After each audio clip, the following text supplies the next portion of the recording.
Okay.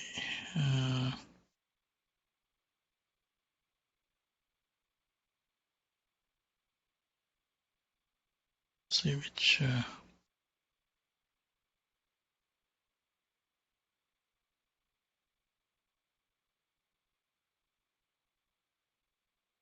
will be just a minute.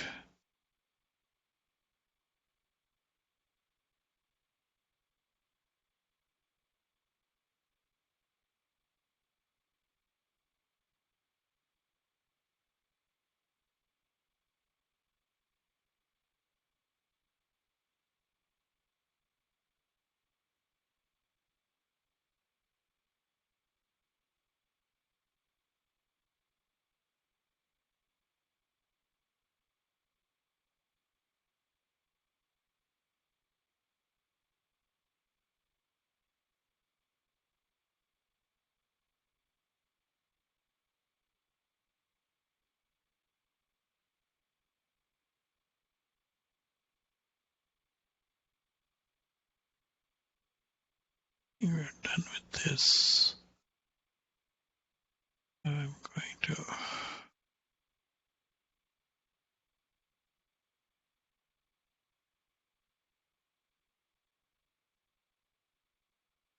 Right, folks, let's get started. We had just a quick last announcement before we get started today. I have set up the homework 4, which is our last homework. It has 3 questions, which discuss the dependence analysis. They are really short paper and pencil exercises. The first one deals with finding an example where both Banerjee and GCD tests give us a false positive. That is, they say that there is a dependence when there is actually no dependence. This is a little bit tricky, so you'll have to kind of work through different examples where both of them point to a dependence, but so we are looking for one example, not multiple ones. So both of them, if we are working in a compiler setting, typically what is done is GCD test is done, which we saw last time. And if the GCD test says there may be a dependence, then we typically apply the Banerjee test. And that also says, as you know, for some other reasons, maybe dependence, because it tests in the real domain. And the reason GCD test gives us may dependence is it talks about the integral solution being there in an unbounded domain, integral domain, whereas we may not have a solution in the bounded integral domain. And it is inconclusive as far as the bounded integral domain is concerned. And the Banerjee inequality, as you know, or test tells us that there is a dependence in the real space in a bounded domain, but it is inconclusive as far as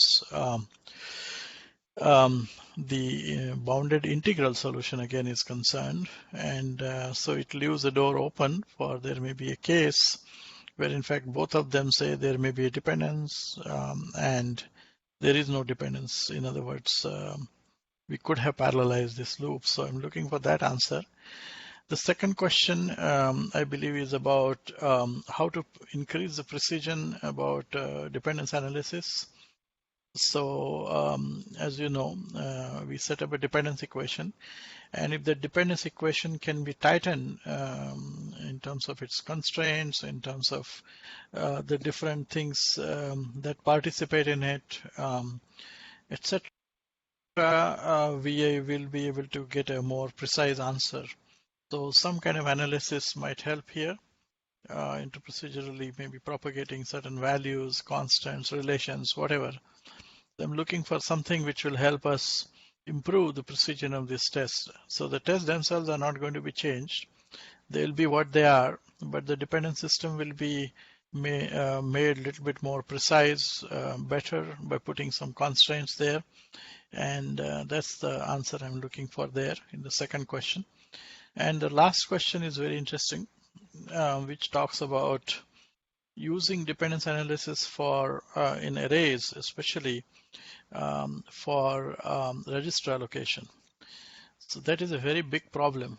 The reason is this, that of course arrays are present inside loops and they generate and consume values, etc. And many times we would like to allocate those values in registers and propagate them, especially when there is a true dependence. We would like to put that value in a register and then communicate it from source to the destination. By this, we'll save lots of load stores inside loops and memory accesses, of course, and it will become very fast. And as you know, loops are really the sources of performance. So one of the big handicaps we have is we are not able to reason about the data flow, quote unquote, data flow amongst array elements, array accesses rather. And can we solve this using dependence analysis? That's the question. And so there are sub-questions there which help you to go towards the answer and come up with some condition for a very simple array reference, which we have in practice. It's a SIV, single index variable type of access. Under what conditions can we conclusively say that we could safely use this test, SIV kind of modified test, for allocating registers, and how do we do it? So that's the last question. Okay, so go for that, and it's roughly 2 weeks, a little less than that, for this homework. I'm hoping that the last stage of the project is simple, and get that out of the way, and then focus on this homework, get that out of the way, and that will be it for the semester. And then we'll talk about the finals, etc. So with that, let me jump back into where we were, and we'll continue from there. So let me use the whiteboard to get started. So let's visit again what I mentioned some time back about Banerjee and GCD test. By the way, Banerjee test is also called as Banerjee-Wolf test because Utpal Banerjee and Michael Wolf were students together at Illinois, and they jointly developed this test. The mathematics coming from Utpal Banerjee, who was already a PhD in mathematics, and he did a second PhD in computer science, and he applied his knowledge of mathematics there into these dependence problems. And Michael Wolf was a compiler person dealing with different array references and all kinds of different things. So they jointly developed this. And Utpal Banerjee was later a fellow at Intel, but he's no more, unfortunately. Michael Wolf is still there at a company. After his PhD, he had a stint in academia, but then he went and did Portland Group. That's where he is, which I think is later bought by some other company anyway. So that's the little history of it. And so let me just quickly visit these tests using this sketch, which we have looked at earlier. And so typically, to simplify the discussion, in a rectangular domain where I and j are, let's say, two loopness, there is a loopness for I, there is a loopness for j, and then there are array references which have I and j involved as functions, typically linear functions, etc.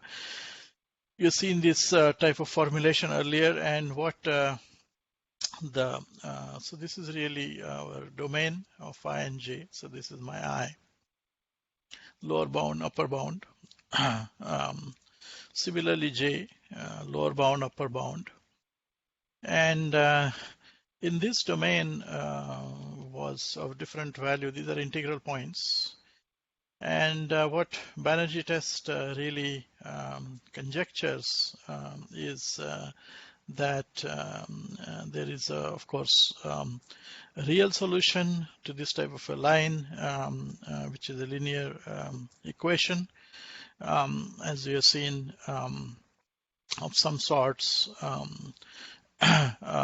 involving the I1, J1, I2, J2, and we are able to find a solution to this in the real domain of going from L to U in I and J spaces in simple ways. So that is what the Banerjee test says, and this, of course, implication there is that this real solution implies a bounded integral solution. So that's the assumption, and whether this is true or not, that's the question mark. Whereas the GCD test is simple. It again uses the equation and says that if I have some integral function such as a1 times I1 plus b1 times j1 minus a2 times I2 and minus b2 times j2 equal to some constant, then you can see that all these values I1, J1, I2, J2, which are bounded by the these domain here, in particular for this particular problem, but in general they could be integer values, and that's what the relaxation is here, that these are unbounded integrals, I1, J1, I2, I2, J2, etc. And under these things, you can see, and these are, of course, the coefficients are also integral. So since the multiplication and addition and subtraction, they're all closed under in the integral domain, that is this particular value of this left-hand side must be some kind of an integer z. We can't say, of course, if it is positive or negative, but in general it could be any integer, positive or negative. But it is definitely guaranteed to be an integer if the coefficients and the values are integral. This is definitely it's guaranteed to be an integral. And if that is the case, then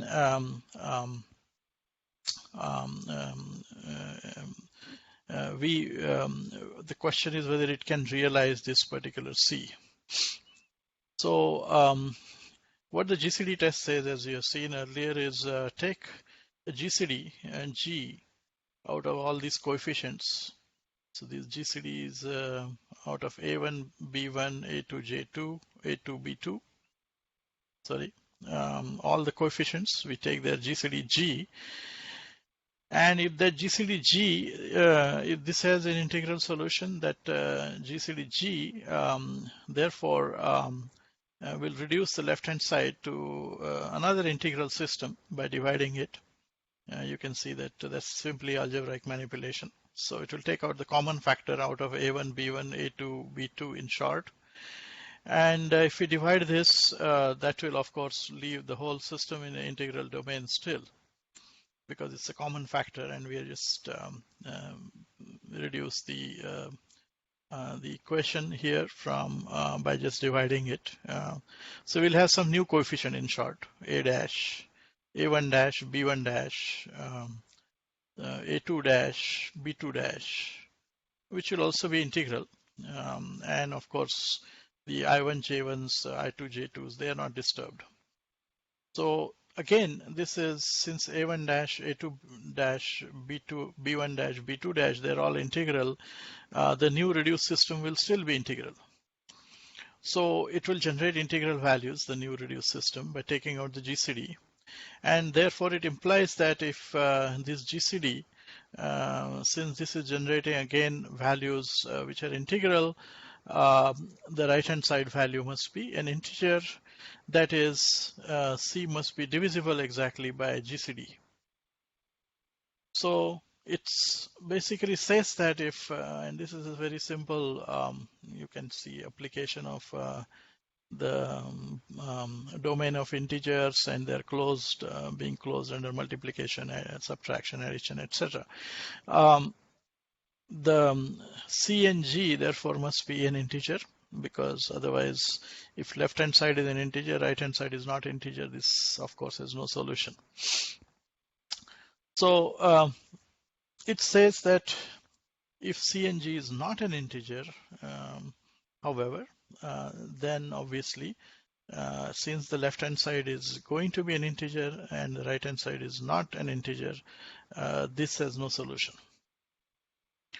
So that's what the GCD test is, and obviously it says it is very accurate when there is an independence. That is, if there is no solution in the integral domain, that in a relaxed integer domain, that is I and j are allowed to take any values here, here, here, here, even here in all different quadrants.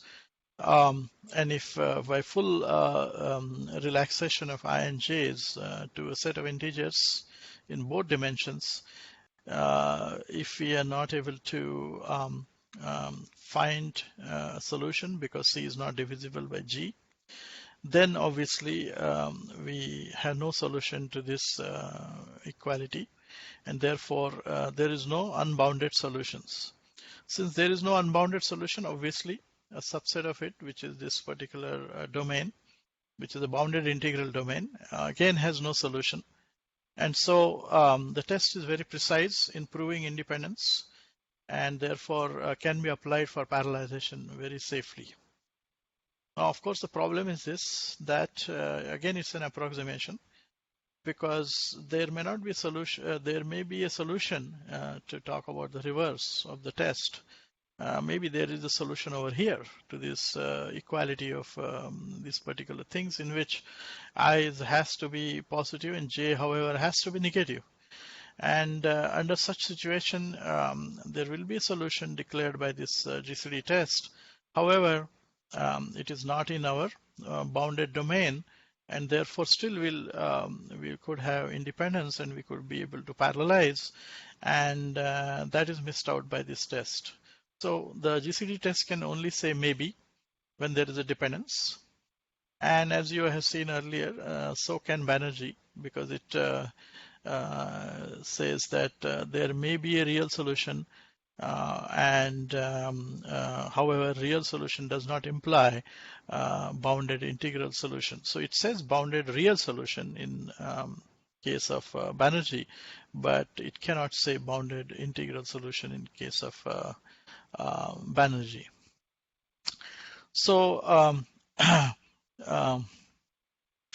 there were lots of empirical studies done on this, obviously, just like I have posed you a question to show me an example of when are the false positives, that when there is a maybe dependence, actually there was no dependence. And it so turns out that you can see from here, from simple reasoning, intuitive reasoning, I would say, or empirical reasoning, that the GCD test is very approximate, that it really says there is a dependence because it allows a huge relaxation of this space. Not only we have I and j in case of the normalized dependent system as positive integers, but they are very bounded in terms of limits. So you can see our domain is a very small domain out of the huge space of integer values. And because of the fact that it relaxes it so much, GCD test is very approximate. It does, of course, capture independence in many cases, and that's a very fast and easy test. So typically we apply GCD test as the first test, although it is a very approximate test. And if we can get away and prove our independence using that test, we're lucky. We'll immediately prove that independence, and we will then move on. So obviously, some example of this could be 2i 1 minus 4i2. Let's just consider one dimension system is equal to 3.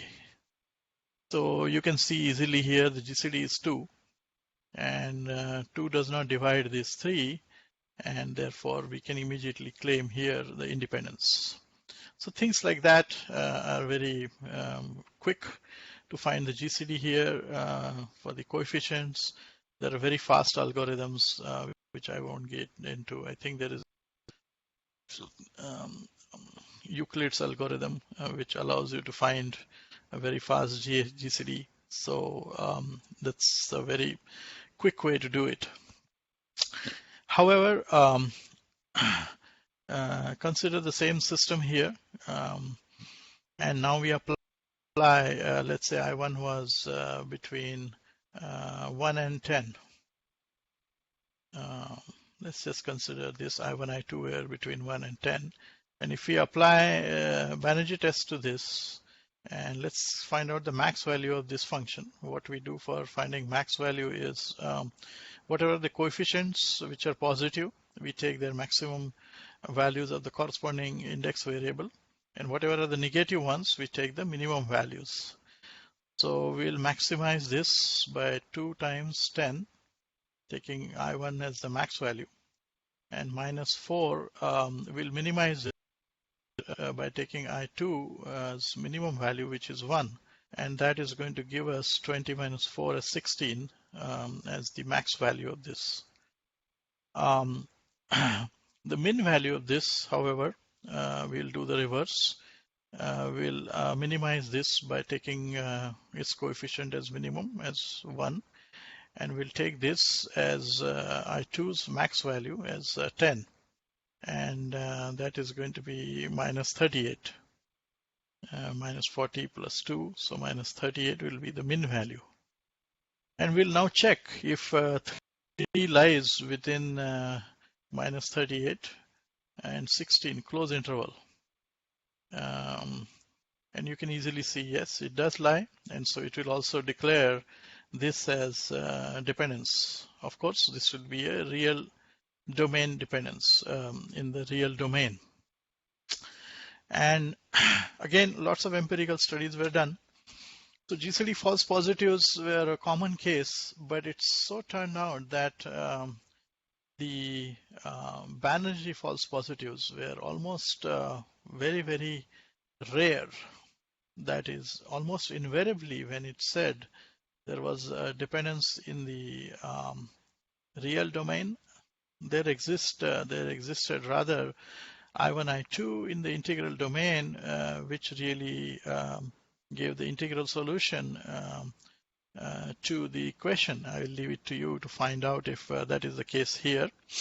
If you can find I1, I2 which satisfy this, and which are also bounded integers within this, to play with these two values may not be too difficult to find these values by taking two common and doing some math and things like that, trying different ways to approach this value very quickly. If it is true or not, I don't know, but I conjecture it is probably true.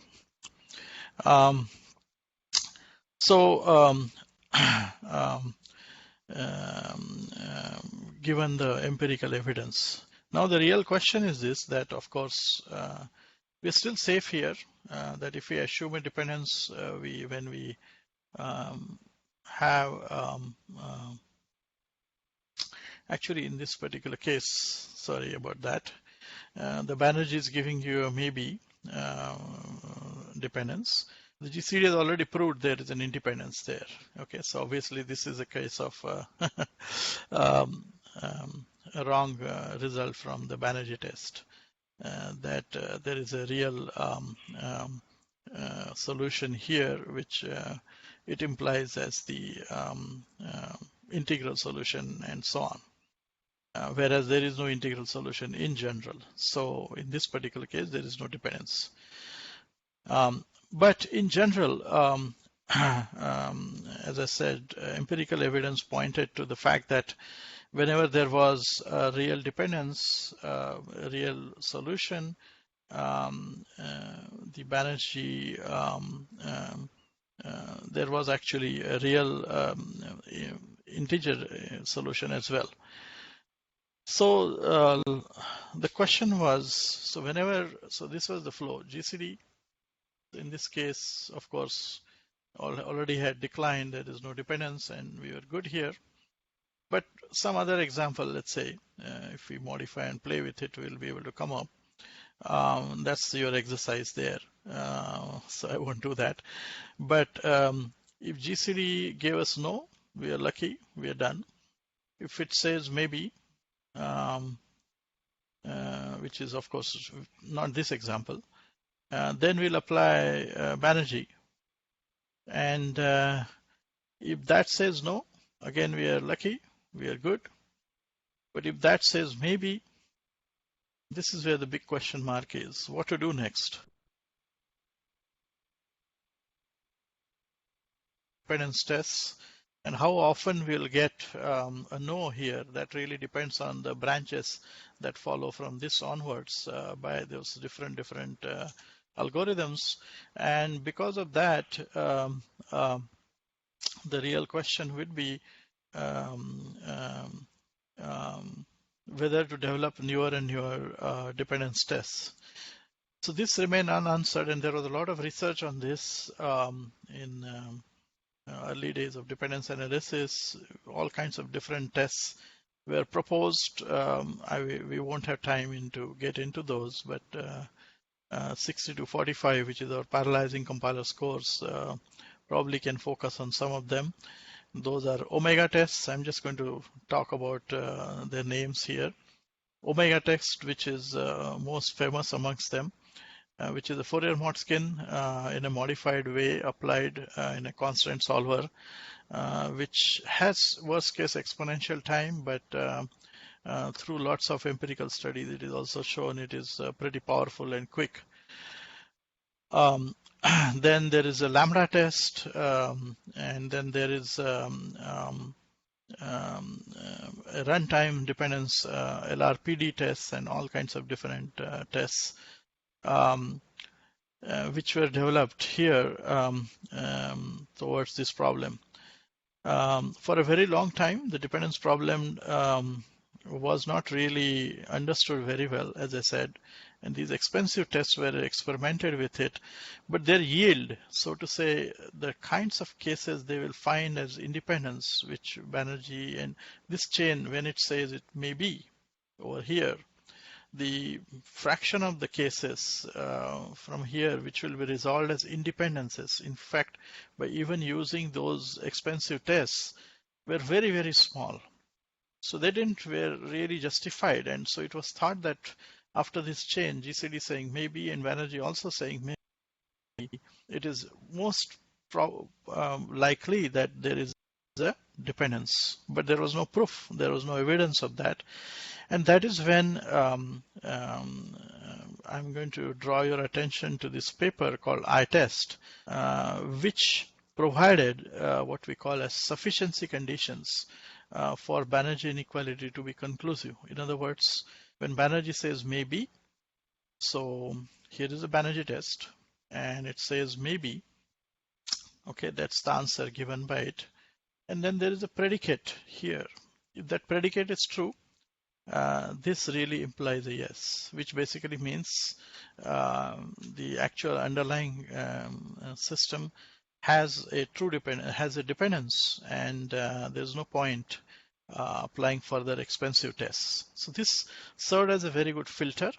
And how often it was also shown that very, very often the predicate is really true. And so let's quickly look at the ITest paper. I have given the whole paper there, but we are going to talk only about few things there, which I will illustrate here, and then we can take a look at the ITest core result, final result.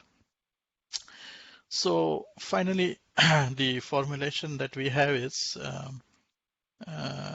I'm just going to formalize it here like this: AKIK is equal to C. Okay, so this is sort of our dependence system, which is set up here. And then each one of these IKs is bounded by its upper and lower bound. So LK and UK are its upper and lower bounds.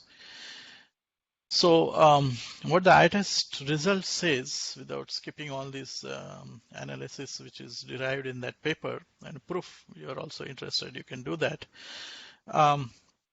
It basically uses what is called as an interval arithmetic result from mathematics.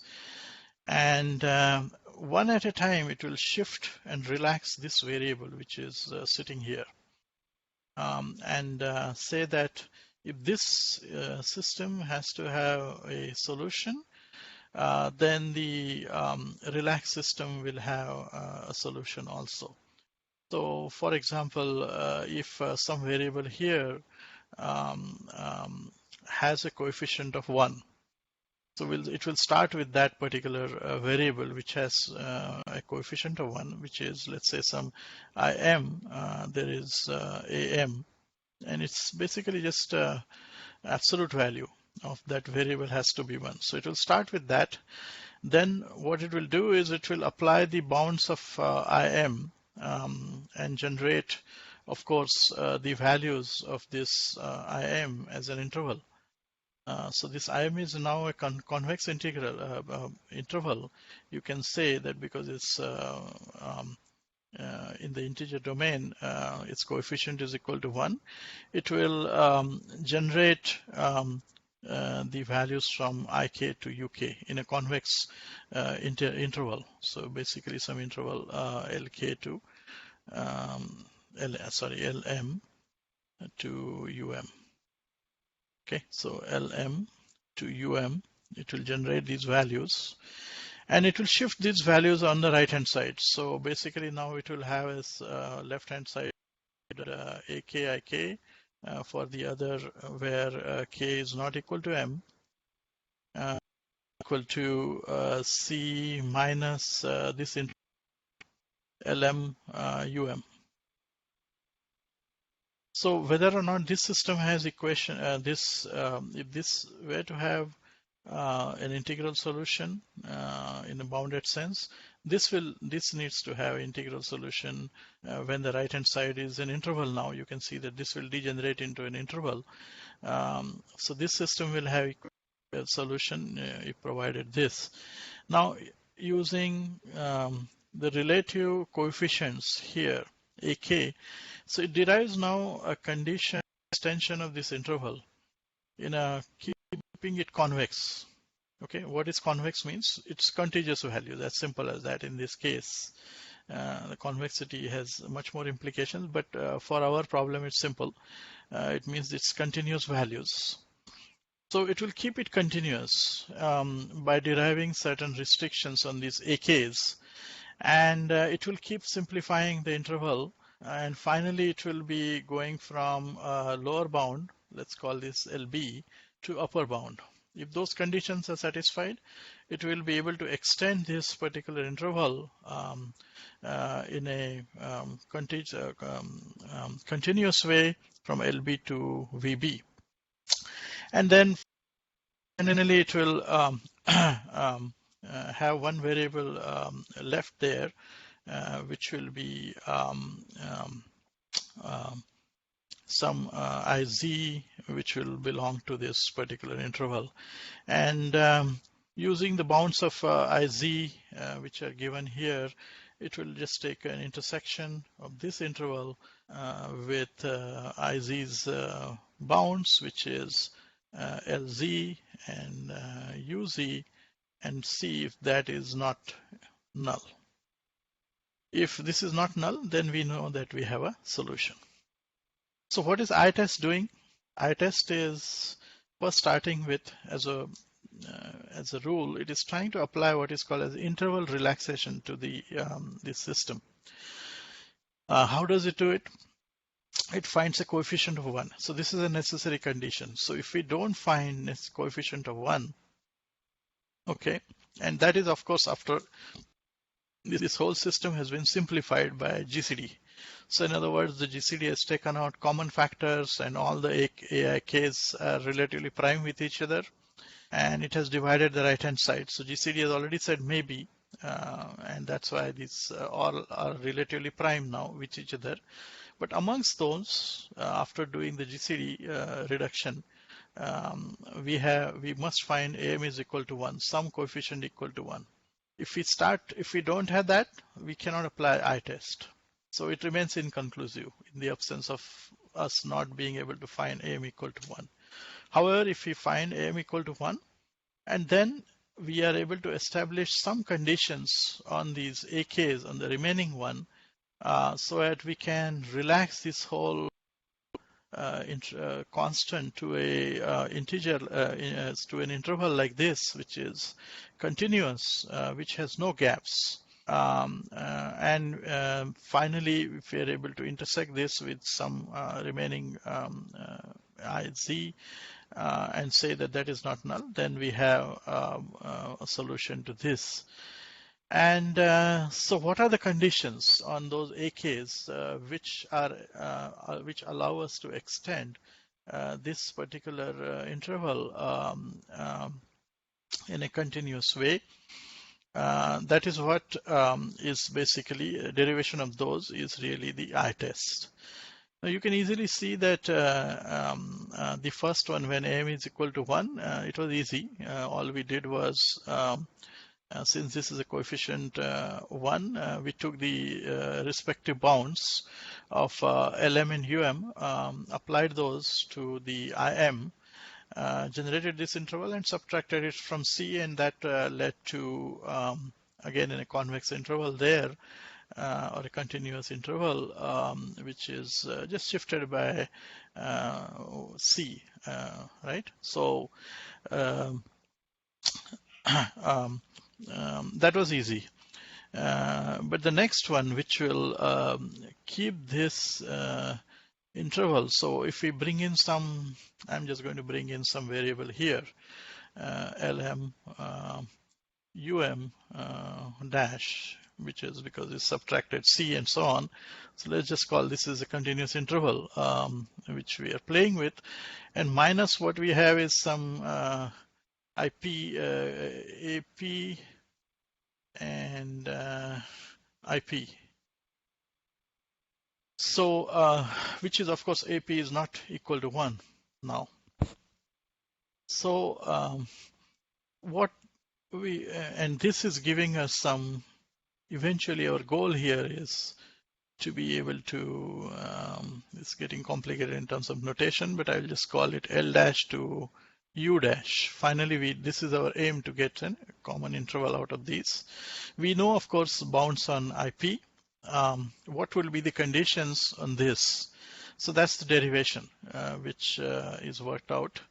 And it's a fairly simple result, finally, that is arrived at. It just says that the coefficient AP must be upper bounded by 1 plus the original LM and UM difference. So in other words, just the result here I'm going to state in this particular case, absolute value of AP here must be less than equal to 1 plus, okay, 1 is standing for this AM coefficient. So this is absolute value of AM per se in generalized, and this plus the bound on AM, in this particular case, UM minus LM. So you can simplify this, and under this particular condition, it will the interval will extend in a continuous way. So this is generalized, of course, to any AK. It will start with 1 plus and then summation of these quantities which are before this. So let me then shift to the paper which describes this result, and that is basically the condition under which you have the condition is says that under those conditions, this right hand side interval here will become a continuous interval, and once we have it, if we intersect that with the last one, and if this is not null, then we definitely know there will be integral solution. So that's basically the maintenance of the continuous range here from LB to UB through the successive interval relaxations is the key to the solution of Banerjee inequality being in the convex domain. Any questions about this method? If we cannot maintain these convexity conditions, we cannot be conclusive that this intersection is sufficient for us to conclude like this. In other words, it could be possible that this original system of equations just generates, okay, this one interval, union, another interval, union, third interval, and so on as the feasible solution spaces. The potential number of such spaces, if C falls in here, or it falls in here, or it falls in there, then we know that there is a solution. But the potential number of such convex spaces or continuous spaces that are generatable from this, in general, from this m-dimensional integer space could be 2 to the power m. And so checking in general, if there is a solution not entails us to go through all those 2 to the power n. So these intervals, the total number of such intervals could be 2 to the power m, and therefore that becomes an exponential problem, as we know in the NP completeness sense. What happens is under the special conditions of am being equal to 1 and these coefficients AKs being related to each other like this, that the previous coefficient here is bounded from above. It's not such a big coefficient. It's bounded from above by um minus lm times absolute value of m. So the first coefficient here is of course m, and the second one here, which is AP I have shown, is related to it in this particular way. And if we can defines this relation as a series as we go for. The third one will be related to AM and AP and so on, and that's basically how the derivation proceeds. Then we know that this right-hand side interval which they generate is a continuous interval, and that's at the key, as against so many exponential number of such disparate intervals, discrete intervals. We have just one continuous interval, and that's what we intersect, and finally we get a yes/no answer, and that's when the Banerjee inequality can be conclusive. That means that answer is yes. So the question is, what exactly is this relationship between the coefficients of the original dependent system that is given by this I-test, and how quickly we can check it, and how often it is true. So for that matter, let's go to the... Just a second, Professor. Well, you're going to pause for questions for a second. Bodhi on chat was asking why AM has to be 1 instead of extending the interval as like AM times LM and AM times UM. No, so the reason is this, that you can see that AM, so IP is of course going from 1 to some, or IM is going from 1 to, let's say, or LK from LM to UM. And so if you multiply this, if you say that AM is equal to 2, for example, Then what will happen is, so 2 times IM. So you can see that the interval will not remain continuous here. It will, for I'm equal to 1, which will be adding on the right hand side C plus 2 or C minus 2 rather. And then for I'm equal to 2, it will be C minus 4. So C minus 3 value is not present in the interval, you can see. Okay. So because of this reason, it will not remain continuous one unless m is equal to 1. So if m is equal to 2, for example, or 3 or any other value, the moment it gets multiplied by im, which is going from 1 lm to um, the values that are getting generated on the right hand side, they will have gaps because in this case, for example, if am is equal to 2, then we will have every other integer realized in this right hand side, but integers such as c minus 3, for example, will not be realized, and that is why it is not a continuous interval. All right, makes sense. Gotcha. Thank you. Okay, good, thanks. Any other questions before we move on to the eye test main result about how these gaps are avoided by these conditions? That is the key to it. And that is about these coefficients, how they they are related to each other when they extend the interval. If they are bounded by this property, then the gaps do not exist, and the interval seamlessly exists in a continuous way to a set of continuous integers. Any other questions? Okay, so let us look at these eye tests main result, and then how this will be sort of applicable here.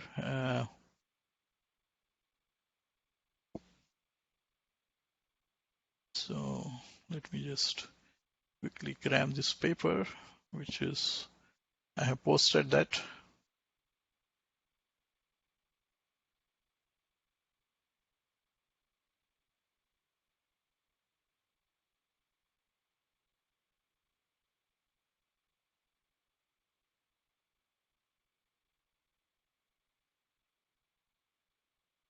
Okay, so this is the paper eye test.pdf, which I'm going to quickly look at some important parts of it, and hopefully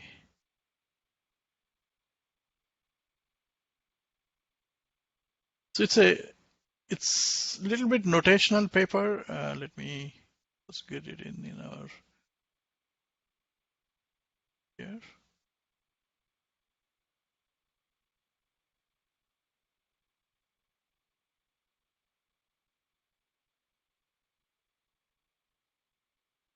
That's not the one.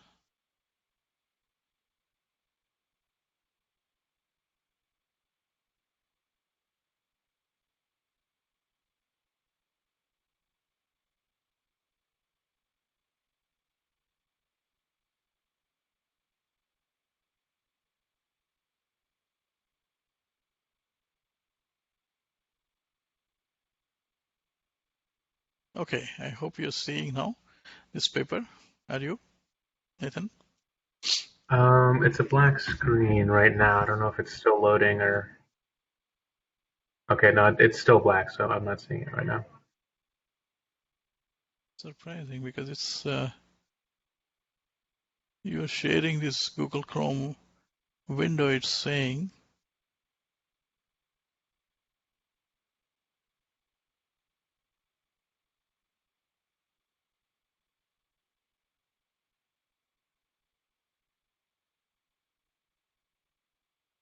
is it better or is it seen? I still can't see it. It's still black from me. Okay, yeah, the chat's saying it's no, they can't see it either. They can't see either. I know, sir. I think it's black for all of us.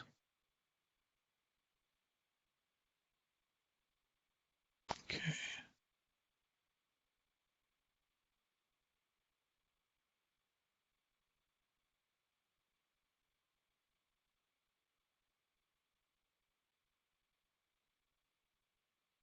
Is that seen? So that's still the same, I'm afraid.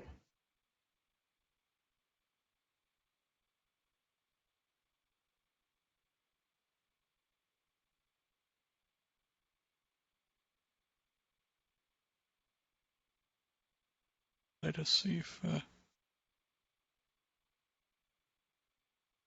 because it's open in a Chrome window for me, and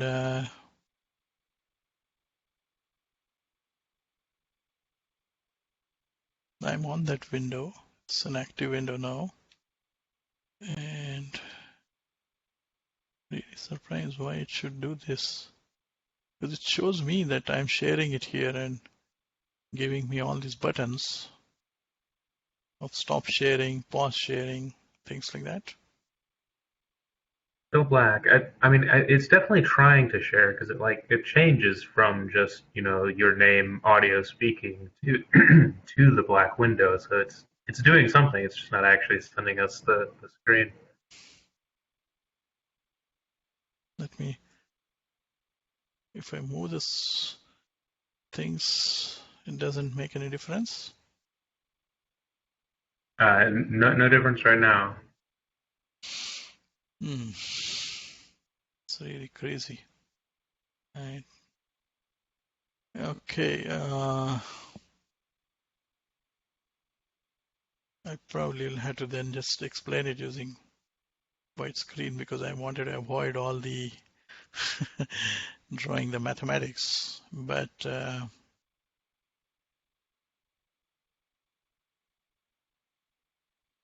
me pause.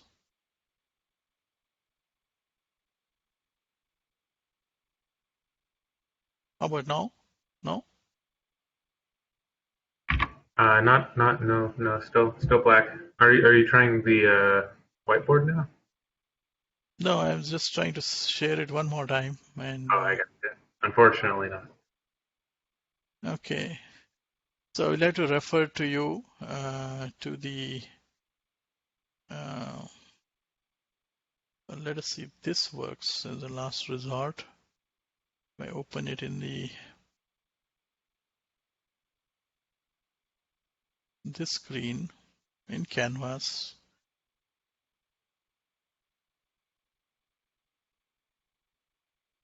How about now? And no, I'm sorry. It is. All right, so let's go back to the whiteboard, guys. I'm sorry about that. Uh, okay, I'm going to um, write it here. So this was the original dependent system, and the restriction that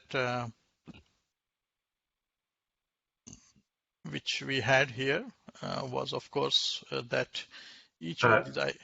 sorry, Professor. I don't think we're seeing the whiteboard either. Really? Maybe it's the Blue Jeans side. I don't know if you want to like drop and reconnect or something, or Can you see whiteboard now or no? black screen still. Glitch. Okay, I'm going to exit and rejoin. Yes.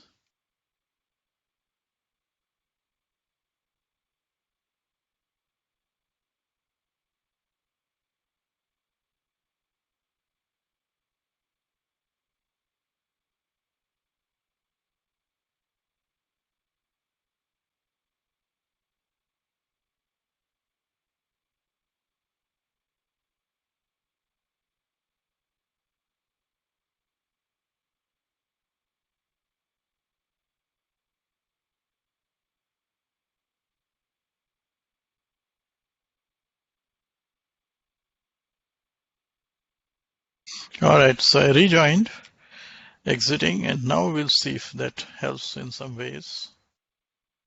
Uh, let us see if I go to a screen.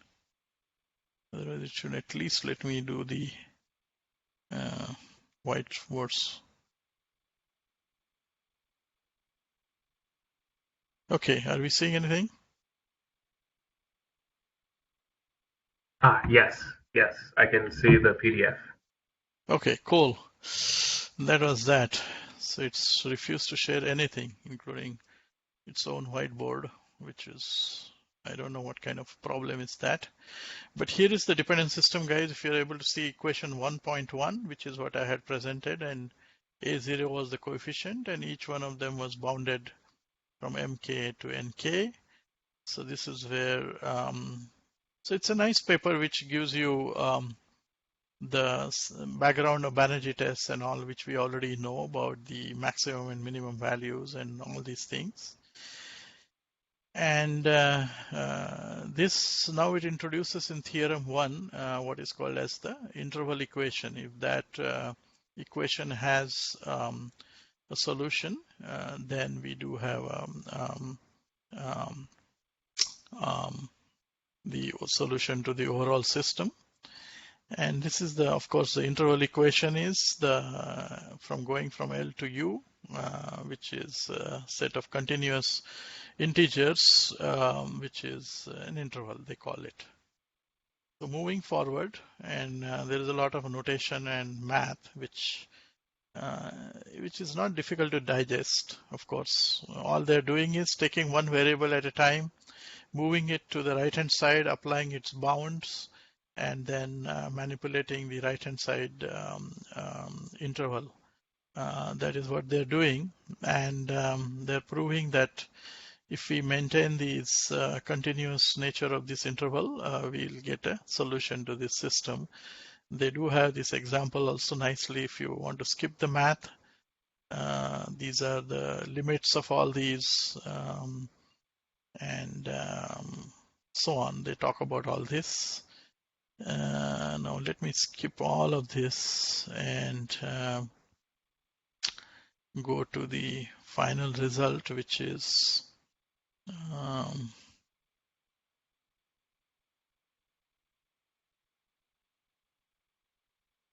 okay. So this theorem 8 is the heart of it. Let me increase the, are you able to see it well? This theorem 8, it says that, Yes. No, it looks okay, pretty good. okay. So this theorem 8 is the heart of it. It says that we must find a coefficient of 1 in the some permutation there. So in other words, we must find in the original set of equations something which has a coefficient of 1. And in that one, what we should do is the next one that we pick in this series, in this permutation. So what they're saying is, and this is a mathematical it, is we take this coefficient, we generate a permutation such that the first coefficient in that the index variable in that has a coefficient of 1. The next variable in that permutation, when we jumble the equation, the second index variable up to n should satisfy this bound. That is a pi j, that means the second value of the coefficient should be upper bounded by 1 plus summation of k equal to 1 to j minus 1 of the previous coefficient followed by multiplied by its bounds and summations of the corresponding coefficients. If that is the case, then this corollary applies, or this theorem applies under these conditions. So if we cannot find this a pi 1 equal to 1, or if these things don't satisfy this inequality, the subsequent coefficients don't satisfy this inequality, then we cannot apply this. So what is it that it takes for us to apply it? We must find the lowest coefficient as for absolute value 1. The next one in that should be 1 plus this lowest coefficient multiplied by bound. That's what I had shown earlier. The third one should be 1 plus this a pi 1 multiplied by upper bound minus lower bound multiplied by that thing plus the second one multiplied by the corresponding bounds. So it's a very simple way to state it. I mean, it's a little bit complex way to state it, but it's a pretty simple to understand if you get it. So if we find this arrangement such that each of these coefficients is bounded from above, and if it is not too large, then we have a continuous interval which is given by this min to max values. So it realizes every integer in this range. That's what it says. And if A0 happens to be, which is the right hand side of this Banerjee inequality, happens to be the integer in that range, then we have a solution. And then basically what it means is the Banerjee inequality or test is exact. That is, although it talks about real values, there will be an integral solution at A0 there. So that is the result. Any questions about this? Especially this part, which is these coefficients being related to one another in this particular way. Are there any questions? There's nothing on chat currently. Okay. So what the result states in a very mathematical ways, we must find this permutation of these coefficients and that is corresponding index variables such that this is satisfied. And I will just explain this a little bit in case it is not clear, and then come back to that.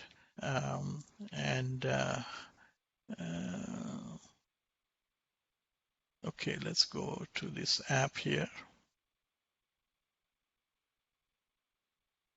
Okay, I hope you can see the white screen now. So, Yes. So sigma of AK IK and is equal to some C. And they were talking about these permutations of all these things. Okay. And so that in this A pi 1, which is the first thing, is equal to 1. In simple terms, what the permutation means, if we take these coefficients, we must find some coefficient in it which satisfies this. Okay, and that's and then the second A pi 2 in that permutation, if we rearrange this whole thing, will be equal to 1 plus, I hope I can rely on my memory here, j going from 1 to k or to k minus 1. We have this a of pi j multiplied by nj minus mj. So basically it means that if you're looking for a kth coefficient in this, for previous coefficients up to k minus 1, we can take each one of them and multiply it by its bounds. From upper bound, this is the upper bound, and this is the lower bound. Multiplied by the difference between these two and take their summation plus 1. This must be less than equal to this. If we can ascertain this condition, then we have a continuous interval being maintained here. If, however, this condition is not ascertainable, then this thing doesn't apply. Now, under these situations, it says that this equation is able to generate all the values from min to max, all the integers from min to max. And since C belongs to this interval as per the Banerjee inequality, we know that this will have a solution. That's what the result is. So now the question is, are we just shifting one problem into the other? Or is this permutation something which is a simple one in which we can generate? Because remember that if we have n such variable, the different permutations could be n factorial. Okay, and that is very, very large number to explore to check all this. Fortunately, the answer is no, we don't have to do that to check if there exists such a permutation. So what is that permutation which will, if at all there, will satisfy this particular condition. So it is again through some little mathematics. You can see that all these coefficients are increasing with each other. In that permutation, you can see that the next coefficient is sort of bounded by this, and so it has a lot of room there. So in short, it is sufficient to check or generate this permutation like this. So A pi 1 is the first one, A pi 2 is the second one, and so on. So in a if we sort these coefficients in an increasing order like this, or a non-decreasing order, whichever way you want to think about it, in a mathematical term it will be non-decreasing, but in an increasing order like this, then and if that's that does not particular condition, then there cannot exist any other permutation. So in short, it is sufficient to just sort these coefficients, check for these conditions, and if they're satisfied, we know that we have a solution to this. So the complexity of this particular problem is n log n, because obviously the sorting is n log n, and it is sufficient to sort this. So how do we apply this I-test? We start by, again, we are at the place where we applied GCD. That gave us maybe. Next, we applied Banerjee inequality. That also gave us maybe. So we are stuck. Now, whether we should apply more expensive things or whether we should really do something cheaper to verify that, hey, it is an integer solution. So there's no point doing any expensive testing. So then we apply I-test, which is n log n. How do we do it? We take all these coefficients, take their absolute values, and sort them in an increasing way. And that's the permutation. This is the permutation that we check. That the first coefficient here is equal to 1, is the smallest one. The next one is larger than that. The third one is larger, and blah, blah, blah. We take this permutation and we check for this sorted permutation if these conditions are true or not, which is A pi equal to 1. If we don't find the coefficient, the smallest coefficient as absolute value as 1, we are over. I mean, we are inconclusive again. But if we keep satisfying these conditions, applying one after the other, then we know that once they are satisfied, and if Banerjee inequality was saying maybe here, then that is a conclusive yes. And so you can see that in n log n time, we are able to proceed towards the sufficiency condition of Banerjee inequality. Claiming that the Banerjee's maybe is indeed a yes. So what is this result? Some people think it is a negative result, that, oh, all these, maybes are really yeses. So what are we going to do with it? Some others, including myself, however, think this is a very significant result. In other words, it has told us what not to do further in a useless testing, where to devote time to verify something which we actually found already dependent. So in n log n time, if we can show that most of the times this maybe turns out to be an yes, then this will be a great result. Okay. So again, in n log n time, if for most cases we are able to apply this I-test and conclude that yes, this maybe is indeed a yes, it will be a very useful test. Is that the case though? Or this test doesn't apply half the time? And it leaves maybe only 5% of the cases it says are yeses, and 95% cases it leaves it as maybes. The answer to that is, look at the relationship between these coefficients. So there are two conditions here. One is A pi equal to 1.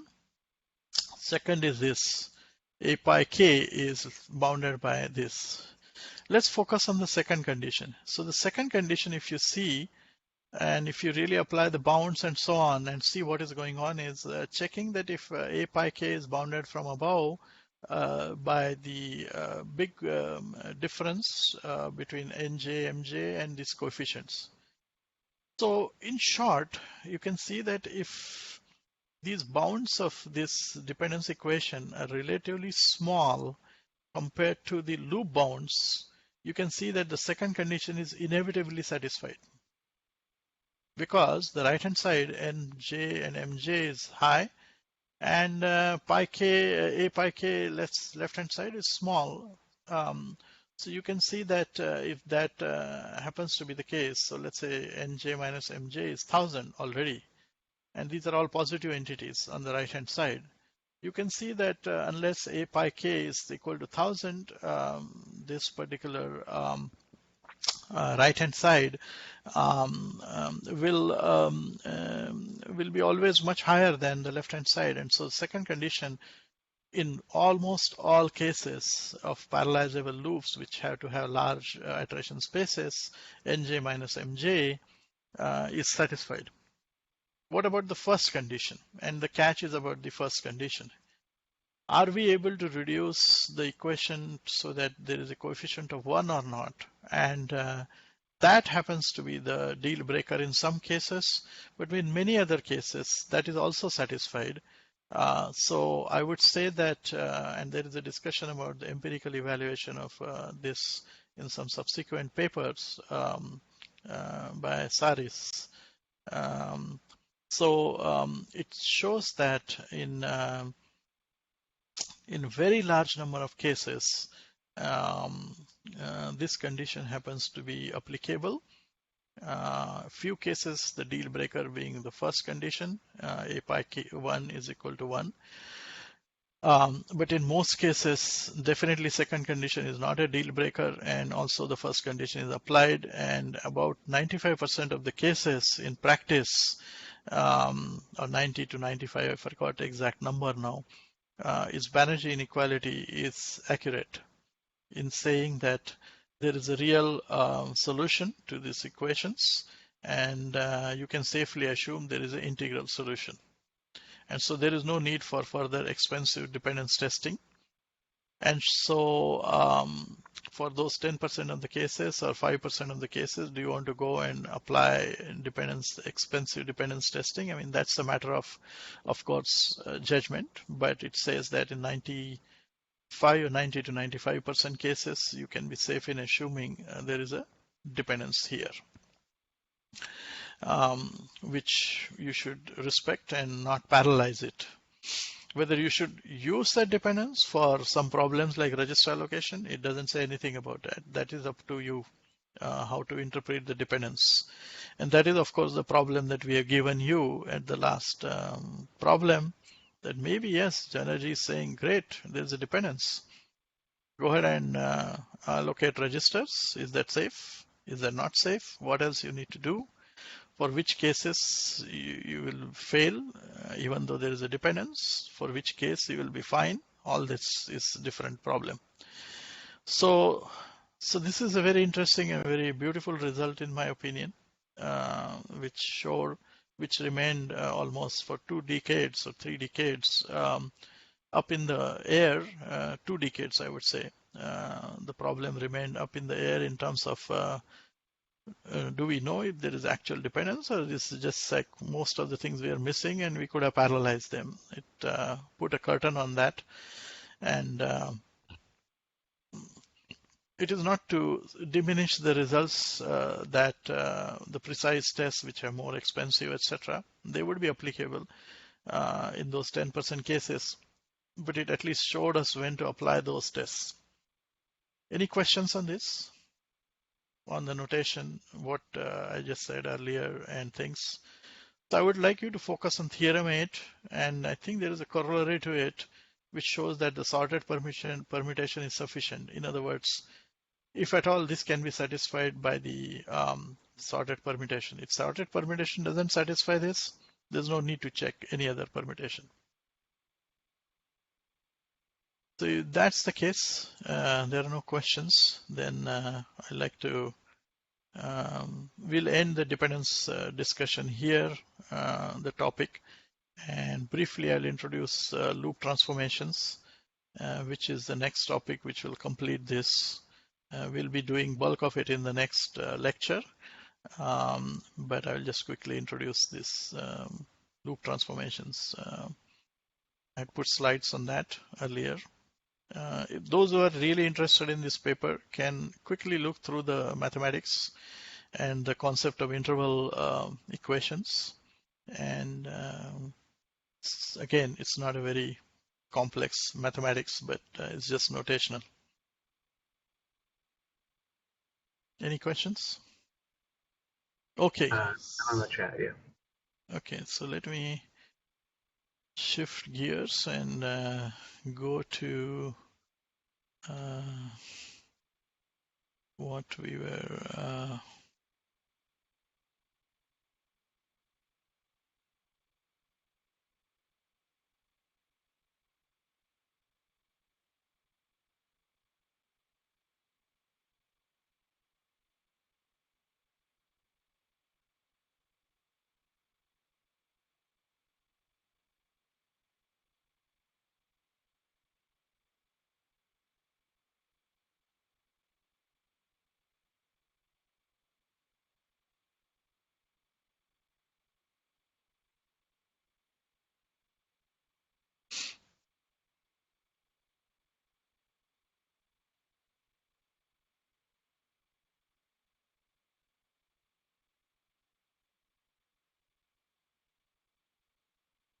Okay, let me share the screen on the loop restructuring, which is our last topic on applying some of these dependence concepts.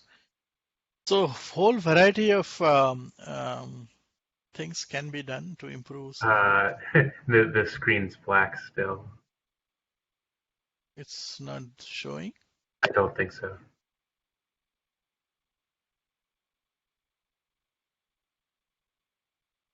Can you see it now?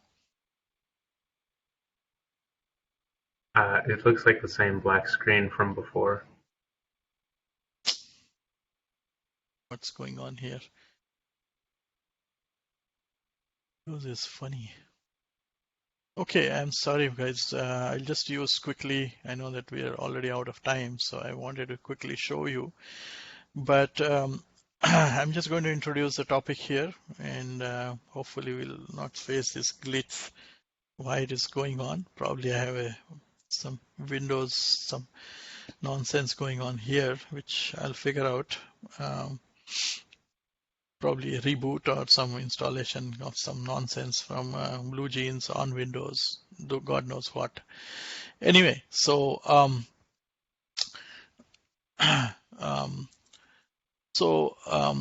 typically we have loops L1, L2 as nested loops, and a lot of computation happens there.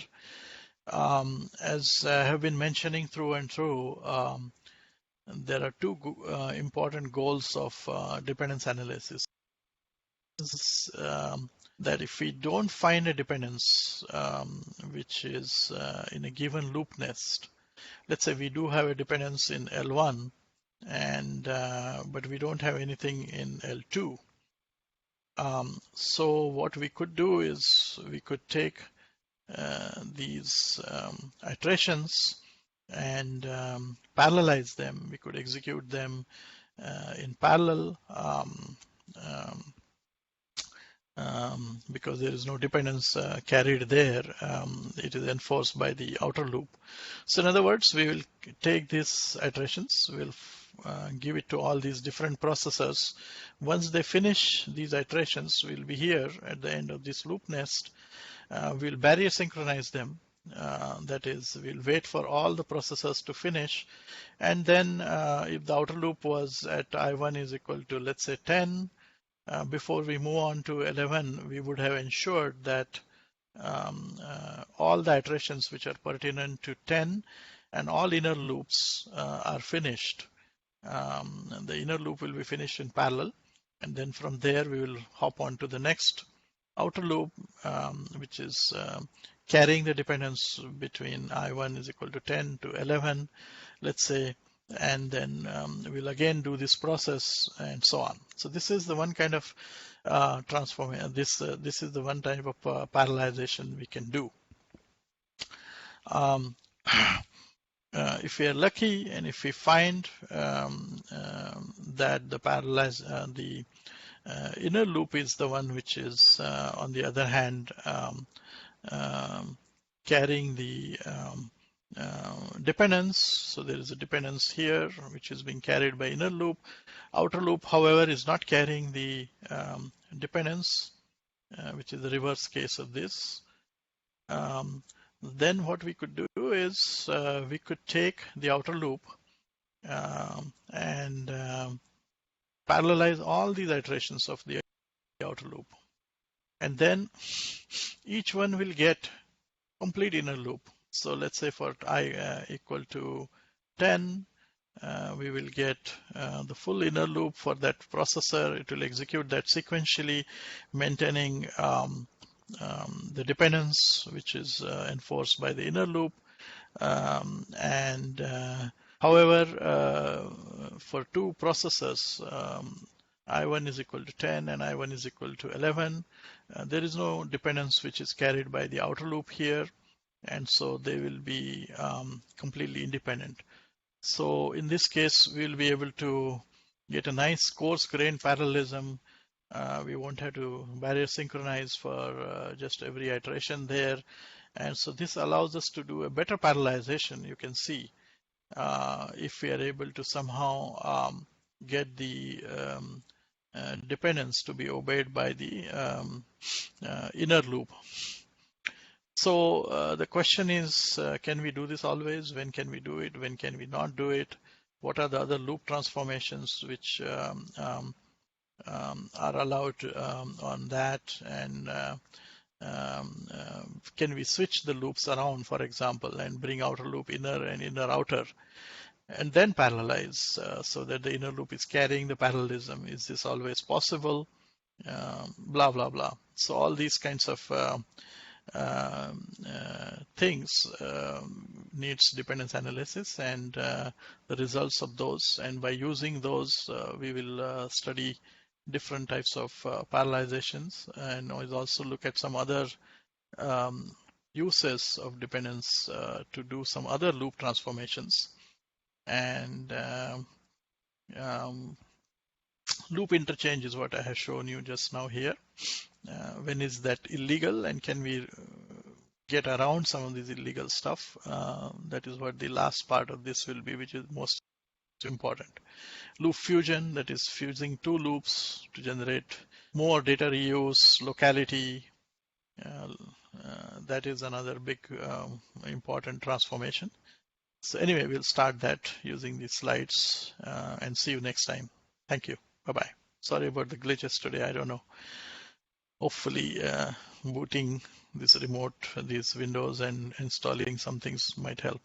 See you next time. Thank you. Bye-bye.